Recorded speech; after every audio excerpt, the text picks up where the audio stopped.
So, Wendy, let me just get this clear. SeaWorld comes out and announces that they're saying, we're sorry that we had an employee try to infiltrate the PETA group by going to some of their meetings. And I was left with just a basic reaction of, so what? Why are you apologizing? That's not illegal. It's not breaking the law, is it, Wendy? Well, this is an interesting case, Carl, because something that is not necessarily illegal might still be unethical. Now, I'm not saying this is one or the other, because remember what SeaWorld's response was here. When they were asked about it, they basically have described this as a security precaution. Now, while they haven't revealed the entire scope of how their employees were feeling threatened, now remember the language they used, too, credible threats, they're talking about needing to do this for security. Because we don't know all the details, it's virtually impossible to guess on what side, whether legally or ethically, the end result is going to come down on. But think about this in a broader perspective. So we know that there are many organizations that engage in undercover operations. Lots of law enforcement agencies do it. Lots of security agencies do it. But when you're talking about companies and organizations, the kind of security work they do is not necessarily law enforcement, but on the other hand, it might be necessary. Now, we don't know which it was here. All we know is what the statements that were made by CEO Joel Manby. He describes it as a security precaution. But, Carl, here's the other thing. He also stated that they made a decision that they could no longer do it. And in that statement, they mentioned ethics. So this is one of these issues that sort of transcends both legal and ethical concepts and making the decision how far is too far when you're talking about doing things that you feel you have to do to protect your employees. So you've got PETA, which has been trying to smear, in my opinion, SeaWorld, and they organize all these sorts of activist stunts where they spray paint signs in San Diego. They show up unannounced. They try disrupting things. I mean, it's not like they're a respectful organization in that they don't respect boundaries, if you know what I mean. So I can totally buy the security aspect because you want to know, when are they going to strike? What are they going to damage? What are they going to deface? Isn't that, actually, shouldn't we be encouraging SeaWorld to watch its back? Well, you bring up two interesting points. The first is that PETA will use subterfuge, and they've admitted, some of the people have admitted to this, to make sure that animals are being treated humanely. That's their main concern. They want to protect the animals.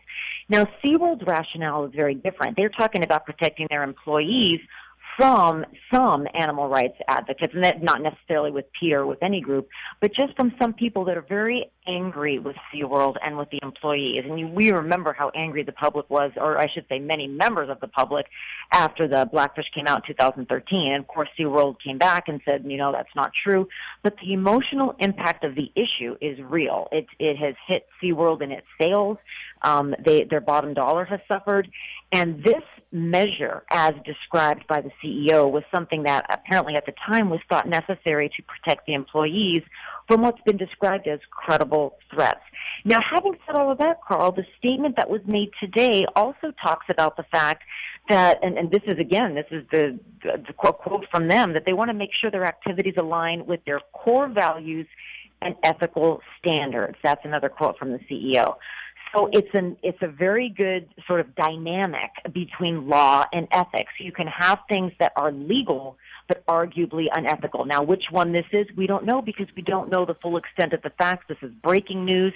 And in lots of investigations, the organization won't reveal all the facts because they don't want to compromise the integrity of what they may see as a necessary ongoing investigation to protect employees or to protect anybody else. So I'm curious about this because we looked at the legal side, and you'd mentioned it briefly earlier about the ethical side, and I know that you teach and lecture on business ethics.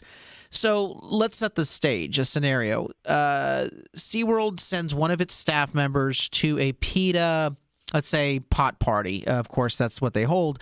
Basically, have their little get-togethers, sometimes at coffee houses or whatnot. So the SeaWorld employee goes and poses as a concerned citizen and just sits there and basically observes and records with their cell phone at a public place. Is there anything unethical with doing that because you're trying to collect information on what an organization is trying to do to you? When you look at business ethics, Carl, sort of as a broader perspective, what you're really looking at is why is the decision maker acting? Why is the business employing subterfuge? I mean, we know why law enforcement does it, and we know why security people do it. They're trying to keep people safe. It gets into a grayer area when it's not for a purpose that everybody would agree is necessary. It reminds me of the show Undercover Boss.